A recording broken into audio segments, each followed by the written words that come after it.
Hi, this is Ed back again with another Patreon video. Thank you so much for your support. I really mean that. Without your support, I wouldn't be able to do what I do. And there's not a day I wake up where I don't realize that. So thank you for your support. Also, if you support me on Steemit as well, thank you for supporting me there.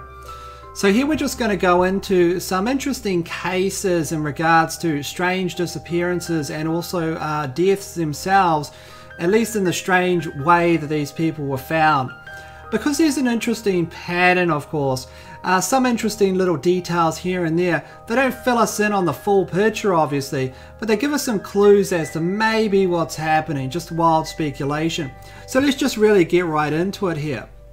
So as you're probably aware, since time immemorial really, there's this kind of idea that the forest, whether it's covered in snow or covered in greenery, has something inside it which might be dangerous. Okay, it fills our fairy tales. There's good reason for that, obviously, because forests themselves, if you're a lone person splitting from a group, can be dangerous, and you can run into real monsters like predators within the environment, whether they're depending on what country you live in. A solo person leaving a group or the protection of the tribe, even dating back to ancient times, means that their survival rate is far less than if they were part of the tribe. So there's a kind of psychological comfort in unity of the tribe itself, or being closer to other human beings.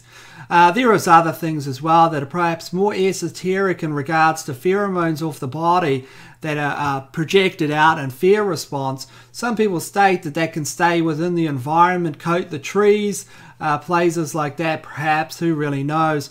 Although it has been shown in science to do that, and maybe that will make your hairs on the back of your ears stand up if you're in a place where there's been a lot of death or bad things happen. But there could be other things happening as well.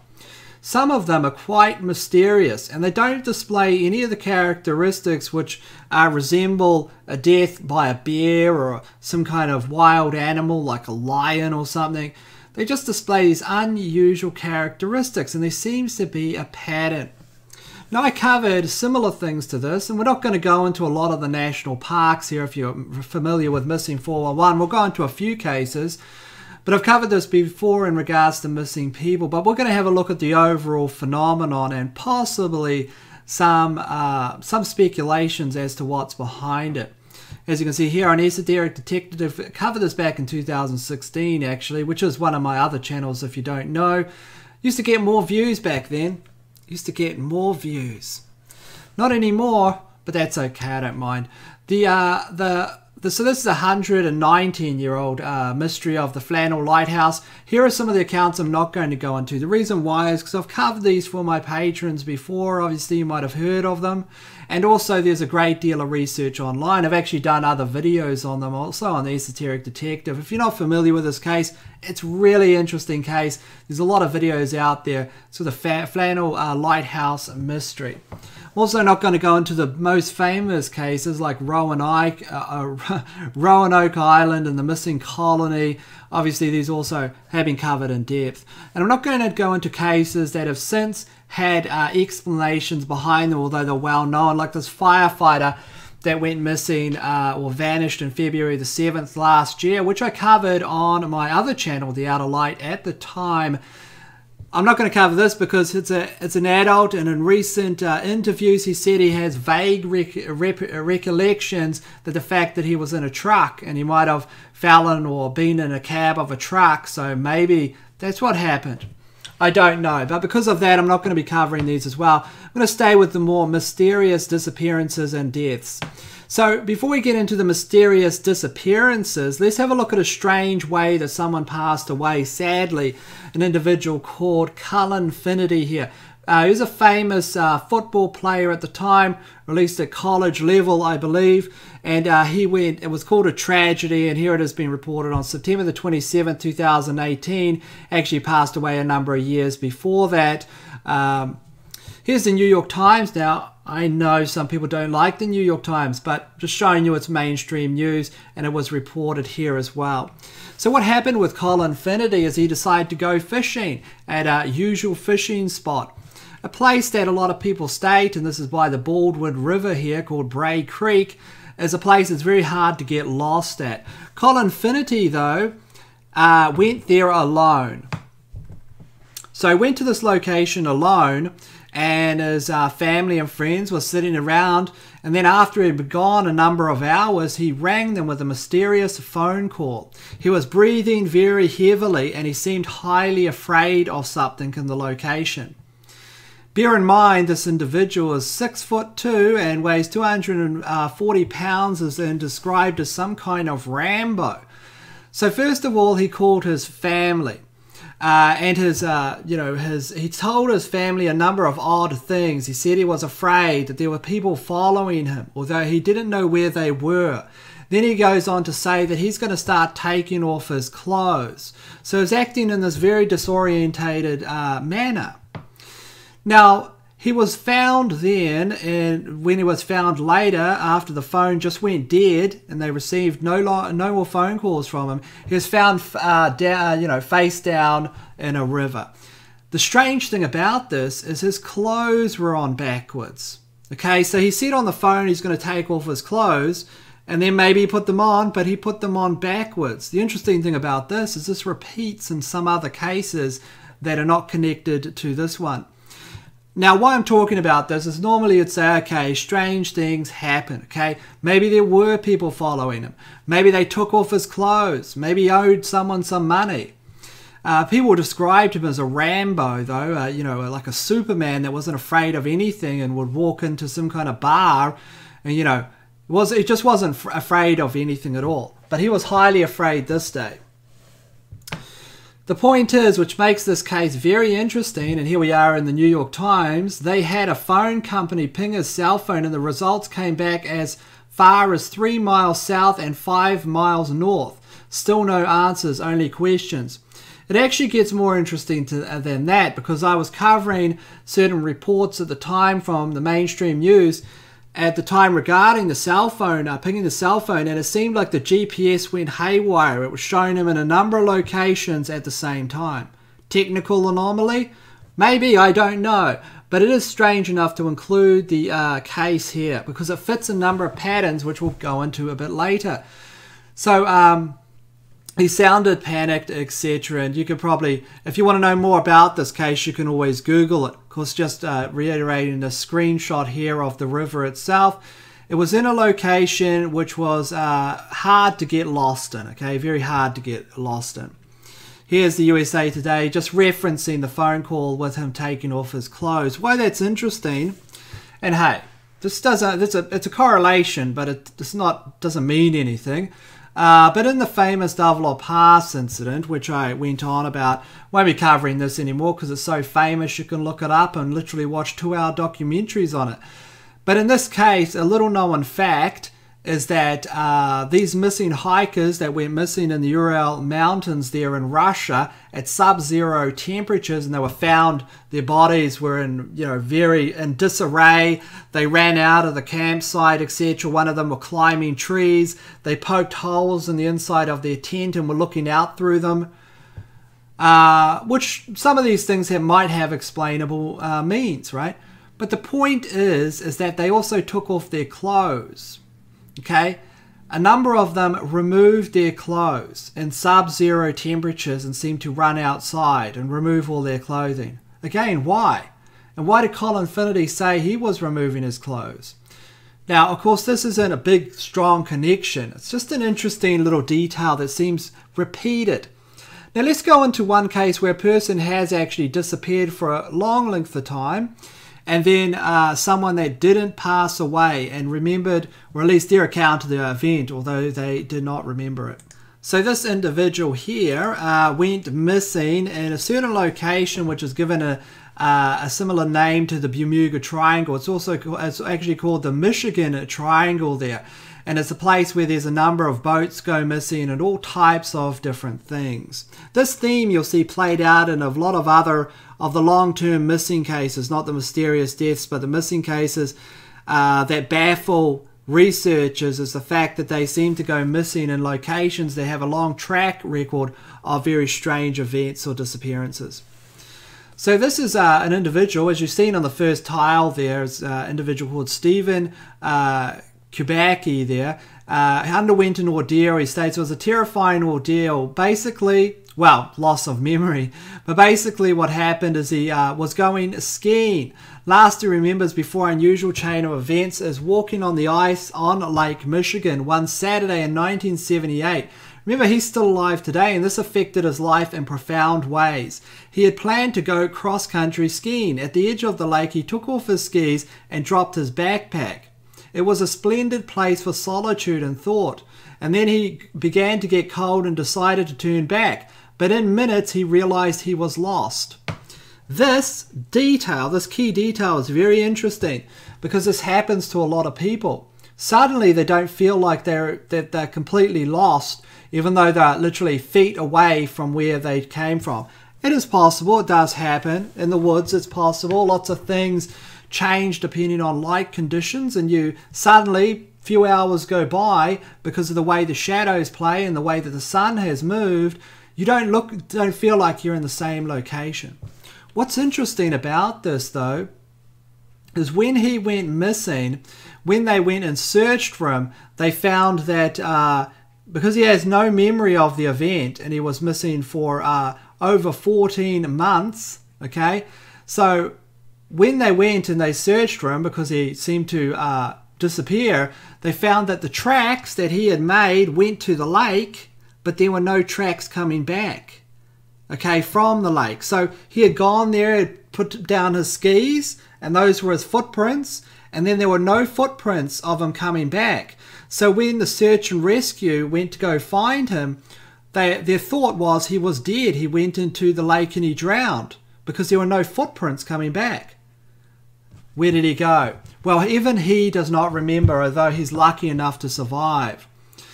So he next remembers, and this is after he felt cold, and remember what we're talking about prior, he felt numb and he was getting tired. He next remembers waking up in a field and realizing it was spring. Think about that for a moment.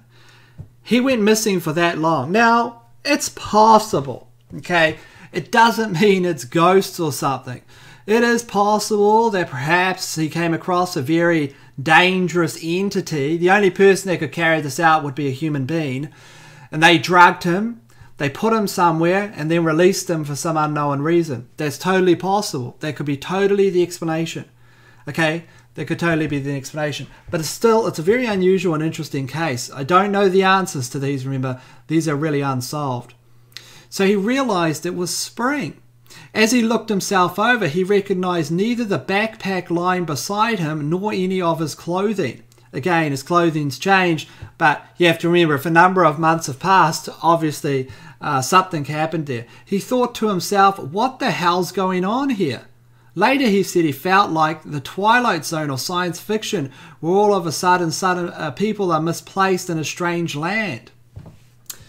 Stephen started hiking to the nearest town. A stranger told him he was in Pittsfield, Massachusetts. A newspaper said it was May the 5th, 1979. Very strange case here. Let's have a look at another little detail. So the official explanation for this was amnesia, but it's still baffling people today. It baffled him to so much that he went on to get a PhD, okay, in actual, I believe it's psychology here.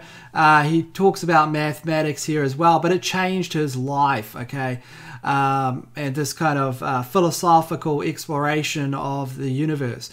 Now, caveat, I tracked him down to this Twitter. I'm pretty 100%, not 100, but 99% sure it's him, okay? So I'm pretty sure this is the individual. Just a disclaimer there.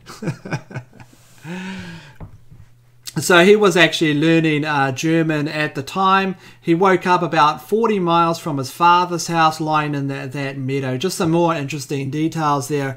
And also that note which is talked about in regards to the footprints of the ice leading up to the lake. The footprints appeared to stop at the lake itself. So very unusual. So here's just another interesting one. This is just, I'm just going to go over some very brief examples here so you can get the feel of these cases and the tone of them. 1952, a 2-year-old here. Now, don't usually talk about children, but this is an interesting one because, again, this person survived. In fact, they were featured in a documentary called Missing 411, which I do not recommend. Okay, the documentary is a very bad documentary in terms of how it's made. It doesn't make any sense. A lot of people have stated that they watched the documentary. It's not just me, and I was really looking forward to it. But this is about Keith Parkins here, and he went missing from his grandfather's ranch at 2 years old. So he was found alive but unconscious, laying face down in the snow. He was discovered 8 miles away from his family's ranch. So Keith would have had to walk 19 hours of straight walking to get to where he was discovered. Now, when he was interviewed for the documentary, he had no memory of it actually happening. It seemed to disturb him even reflecting on it. All he could say is he's 2 years old. And of course, 2-year-olds probably don't have the best memory. Let's just be real. He just passed out, and then he was found literally 19 hours walk away. Okay, and you remember that 8 miles, the person, when I was younger, I used to run 8 miles. So it's about a 40-minute run or 45-minute run. Actually, no, it's longer than that. It's actually significantly longer than that. But it's for a kid with small little feet, they worked it out to be about 19 hours of straight walking in order to get there. You've got to remember this is a 2-year-old, okay? And they were found in another location. But this person, again, survived this and remembered it. Now let's go to a sad event.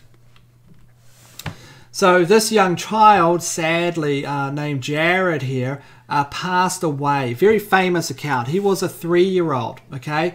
And what he ended up doing is just going missing and was found an enormous distance from where he went missing. The interesting thing about this is that it wasn't until 2003 that he was found, and they found that his clothes, apparently, according to the narrative, were found to be on backwards. Okay, another very odd detail, and I'll show you some reference to that.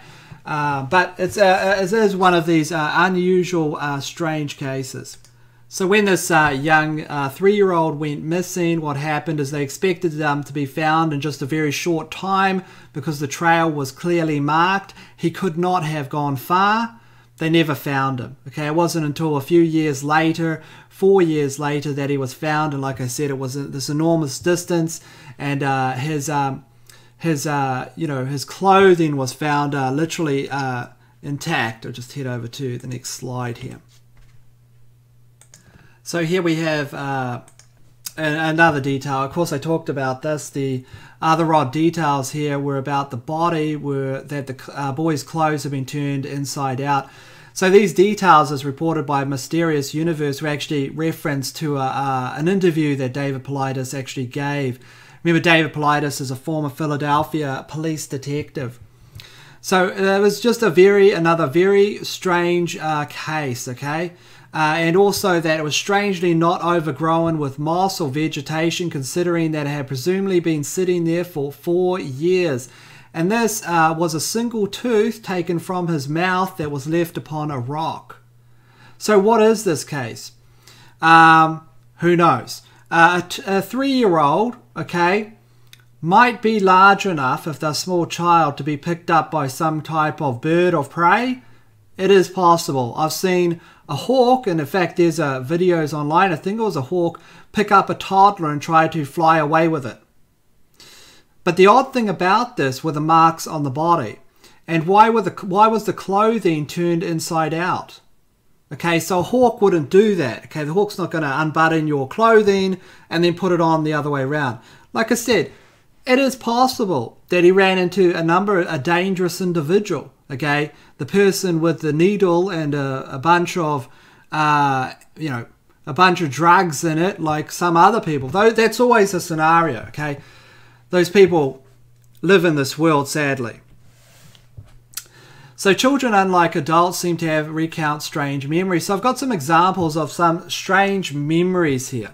And again, just for interest here, since this is probably a pretty well within the the fringe research community into this is a well-known example. So this is a person just named as John Doe who went missing, okay? And what they found is they went missing for a long period of time, and when they came back, they had this strange story that they met this kind of old lady in a cave that was surrounded by robots. I know. What is the testimony of a kid with an active imagination worth really in these scenarios? Well, I think it does have some worth. I think it's worth something, especially if it's backed up by interesting details. The oddity on the explanation, the oddity is where the person disappeared, is interesting enough, but let's go into here. Don't you remember when I was lost in the woods? The other grandma, Cappy, grabbed me and took me to a creepy place. She's really a robot. It was a cave with spiders, and there was purses and guns. I was too scared. This is the recounting of this boy that came back. Okay, so what happened is when the boy came back and was found, the boy said that the person that took them away looked exactly like their grandma. Now, it wasn't their grandma, because their grandma was waiting for them, with search and rescue, etc. To the strange cave, okay, where there were robots, etc. I don't know. I know it sounds strange, okay. And there was but then she made him climb a ladder. The light made her look like a robot. There were other robots too, but they didn't move. She made me lay down to look at my tummy. Then she tried to get me to poop on some sticky paper, but I couldn't go. I know this sounds crazy. But again, this is one recounted by David Paulides in a radio interview. I believe that radio interview was with George Noory. So just a really weird story. Of course, you can pause it and read more on the screen. And these, it's just a very unusual thing. I mean, the woods themselves, they always had this, they always have this semi-creepy feeling to them. I don't know what it is. Maybe it's just, I guess a deer hunter that's deep in the forest doesn't have that feeling. Well, when you're armed with a 303 with a scope on it, you probably have a different outlook on life. They're probably more likely to stay away from you, whatever's doing this, right? He says he knows, and this is reiterating this type of information again, and this is from Quota, and you can see that information on screen. So he went missing, and he went to this strange cave. Now, there's also unusual tales, and it seems a lot of them, which are connected to berries. The children go missing near berry bushes, if they're small enough to go missing.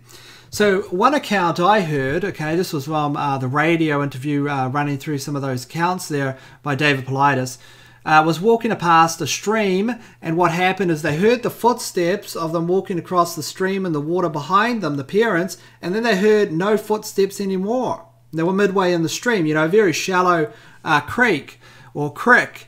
And it was very shallow. So they turned around to look for their child, because they would have heard their child go in either direction across the stream, and they weren't there. So they disappeared midway across the stream. But a lot of these cases also happen near berry bushes. Now, people have postulated that shows perhaps evidence that it's a bear. Maybe if it's in the United States, okay, maybe it is. Or certain parts of Canada, etc. Here's this one classic example of someone stating this. This is from that same thing. A girl went missing while with her father. Similar situation. She was there and then she was not. Two hunters helped her father search. They called her name. No response like all the other cases. The following day they were near a river and heard the girl's muffled voice and made their way to her. And this girl states that, that a bear took her away and fed her berries and ate her hats and gloves. Hey, maybe that's true. Children, there's cases of children being taken away and living with wolves. Just because it's a wild animal doesn't mean the wild animal is going to eat them. So one interesting detail, if we're just going, and there's many of these cases, of course, you can find them on the internet to read about them, is the fact that these clusters of missing people, as noted by David Paulides, are in locations usually where these clusters of missing people happens, and he includes these clusters of missing people, with a caveat saying these clusters of missing people are actually people that disappeared in very mysterious ways, as you can see by the previous, or went missing and were found and had these strange stories. But they all seem to happen around locations that have very ancient, names, that the native people to that environment have given, ominous names like Devil's Peak, or, Valley of the Dead, or, Mountains of the Dead in relation to Russia and the Dovlot Pass incident itself. So they have these ancient names that are foreboding, that are telling people to stay away from these areas. These are bad areas. So the mythology and the mythos from the native people say, and you have the same details here with cases in New Zealand of missing people under mysterious circumstances. We had one a few years ago where a person disappeared in the forest, had the whole search and rescue team. They never found anybody. Okay? Then what happened is that suddenly the body was found in the same location that had been searched multiple times. That's a similar trend. Also, search dogs, even with a scent, scent on a rag or part of a shirt that the children or person went missing with, just cannot find the people. And then suddenly the body will just show up in the same location they've been searched by trained dogs. Here's a picture from the peoples of the Ural Mountains there. They have a long, very protective of themselves during the Dovlot Pass, etc. And they have these same tales of mysterious things within these locations you should not go. So is there a monster? Is there a monster lurking in these locations? I don't know. But there could be a monster. And what I mean is there are actual monsters that I actually research, okay? I actually research monsters myself, but a certain type of monster. Various types. Of course, the greatest myth your parents ever told you is monsters don't exist. Of course they do. People catch them and put them in jail all the time for horrendous things. But are there these more esoteric, mythical monsters?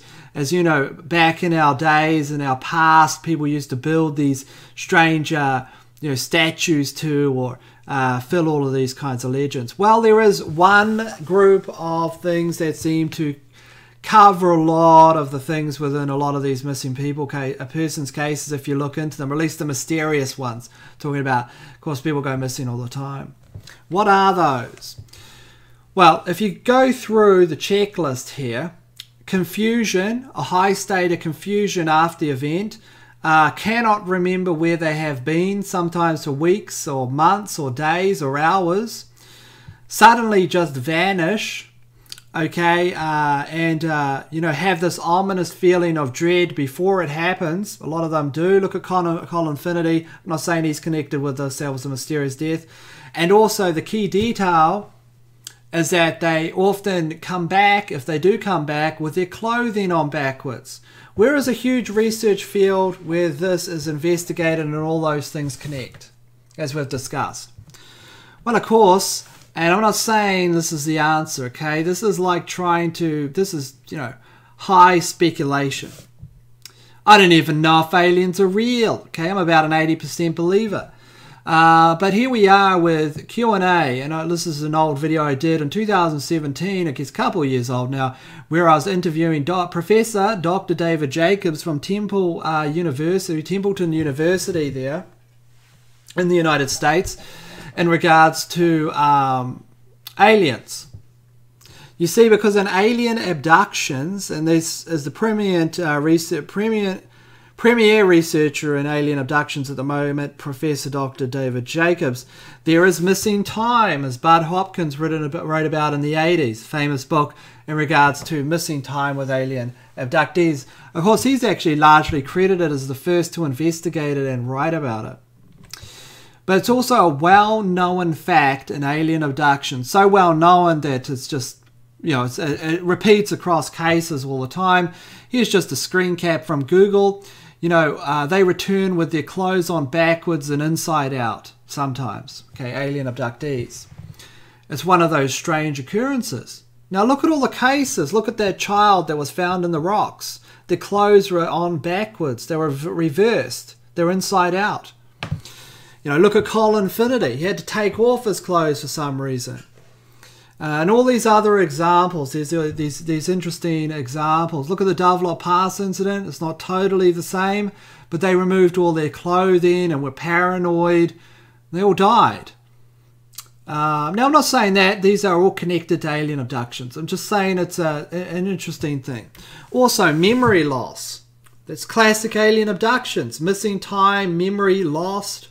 Some abductees state or claim that they have been abducted for decades and they cannot remember it ever happening. Now, one important myth to dispel in regards to alien abductions is this one. This is a key important myth because it's perpetrated by, you know, a lot of different media cycles and movies, is the idea that people that are abducted by quote-unquote aliens cannot remember being abducted by aliens. That's not true. A lot of abduction cases, people state that there's no memory loss, they completely remember it, okay? And it happened in daytime, and they weren't sleeping, it wasn't sleep paralysis. But I'm quoting this because a number of people cannot remember anything about the event. The highly... it's highly abstracted. Remember in the Dovelot Pass incident, just quoting it here, I remember I was saying I wasn't going to talk about it much, but I'm just really referencing the key case here. There was reports of people seeing orange lights in the sky when the event actually took place, or near the event, timescale when it took place, there and there, when the hikers went missing and they ended up, you know, climbing up trees or buried in snow or having these horrible, you know, disfigurement wounds to their body, you know, broken ribs, internal bleeding, looked like they had been dropped from a chopper or something. There were strange lights in the sky around this time as well. And they're taking off their clothes, and they acted very paranoid and irrational. Some explanations, to be fair with this event, have been that the certain type of stove that they had within their campfire was leaking, you know, like carbon dioxide. You know, and they went delirious from it. Maybe, I don't know, but this is a location and people that are very used to using stoves. Okay, they use them all their lives, and with the door of the tent literally open or half open, I don't see how it'd be possible to really get carbon dioxide poisoning. Could happen. Who really knows? Just providing another context there. So, is it aliens? I don't know if it's aliens. I just know that certain research aspect or research area or school of thought has a lot of cross parallels with everything that's going on, and you know, these strange esoteric missing persons cases where people return with their clothing on backwards. A lot of these accounts also have people witnessing lights within the location. Remember this interesting detail, and I'll drop one esoteric fact here, or part a bit of esoteric research that not a lot of people know. The Flannel Islands Lighthouse Mystery, okay, in regards, you can look it up online if you want more details. Basically, some lighthouse keepers, and I mentioned it very earlier, went missing from the lighthouse that they were supposed to be watching in the Flannel Islands, and no one found the bodies. Now, it is against the law for all 3 lighthouse keepers to leave the actual lighthouse, but they just disappeared. Apparently, according to the journals, there's journal entries where they were writing how afraid they were, that there was a storm happening, and they got down on their knees and started praying, acting very out of character, very paranoid. The fact is there was no storm that night because the weather reports were clear, but they seen a storm. Why this is interesting with the Dovelot Pass incident is there is also known lights within the region. They call them fairy lights all around that islands, the Flannel Islands, etc. Has a very old and ancient past within the mythology of the region that account that is the land of the fairy folk, and there's lights out there moving around. Again, you have these strange things with these disappearances with lights in the sky, unusual behavior, people thinking there's storms when there isn't one. Are monsters real? Well, monsters are real 100%. Are they aliens? Maybe. I don't know. I don't know at all. They could be. There could be aliens. It's totally possible.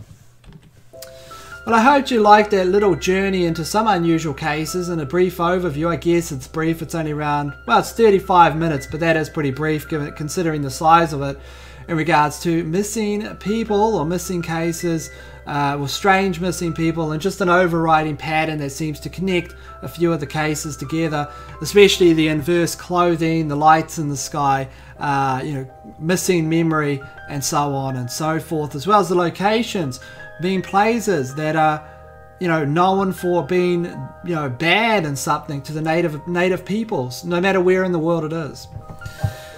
Thank you all for supporting my channel on Patreon. Thank you so much for your support. I hope you enjoyed this video.